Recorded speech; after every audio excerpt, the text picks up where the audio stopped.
যাচ্ছি আজকে দীঘা জগন্নাথ মন্দির দেখতে। আমাদের নিউ দীঘার হোটেল থেকে পায়ে হেঁটে 7 থেকে 8 মিনিটের রাস্তা ছিল, তো হেঁটেই এলাম। বাইরে এসে এনারা টিকা পড়ালো। টিকার জন্য কোনো টাকার কোনো চাহিদা ছিল না, কিন্তু আমরা যে যার সামর্থ্য অনুযায়ী ওনাদেরকে কিছু দিলাম আর কি। তো এবার ভেতরের দিকে এগোচ্ছি। ভিড় মোটামুটি ছিলই দুপুরের দিকে। আর এটা হচ্ছে মন্দিরের প্রবেশ পথ। ঢুকতে গিয়েই চেকিং করা হচ্ছিল সবাইকে, আর বাবাও পারমিশন নিল যে জলের বোতলটা ভেতরে নিয়ে যাবে কিনা।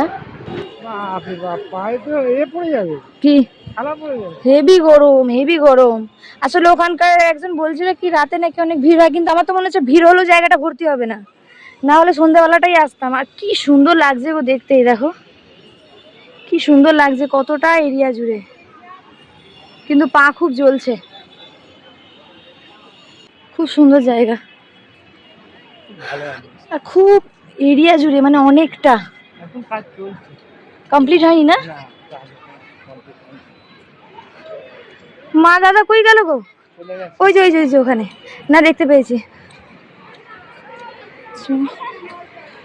ওই যে মা দাদা।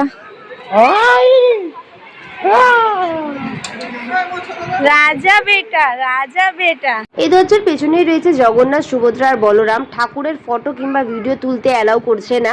বাইরে তোমরা ফটো তুলতে পারো বা ভিডিও করতে পারো, কিন্তু ঠাকুরের কোনো মূর্তি তুলতে পারবে না। যাচ্ছি বাইরের দিকে, আর আমরা কিনেছি ভোগ। ভোগ কত টাকা নিচে গো? আর বলো তোমার কেমন লাগলো? আমার তো দারুণ ভালো লাগলো, ভালো লাগলো না? খুব পজিটিভ ফিলিংস। আর মূর্তিটা কত সুন্দর, খুব সুন্দর, খুব সুন্দর, খুব সুন্দর মূর্তি, আর দারুণ কাজ হয়েছে না? ভালো ভালো, খুব ভালো লাগলো। এবার তোমরাও এসো, খুব ভালো লাগবে। এখানে এসে মনে হচ্ছে না এবার পুরী যেতে হবে? হ্যাঁ হ্যাঁ হ্যাঁ, খুব ইচ্ছাটা, ইচ্ছা হচ্ছে খুব। কেমন লাগলো? ভালো লাগলো মা, খুব ভালো লাগলো। পা চলে গেল, কিন্তু এইবার এবার দীঘায় ঘুরে যেও, বিশেষ করে এই মন্দিরটার জন্য। সুন্দর মন্দির, আর এত সুন্দর ঠাকুরগুলো, নারায়ণ ঠাকুর শুয়ে রয়েছে ভেতরে, খুব ভালো। আর জগন্নাথ, কষ্ট করে দেখে যেও। হ্যাঁ, আর জগন্নাথ ঠাকুরকে দেখলাম, আর খুব সুন্দর, খুব সুন্দর কাজ।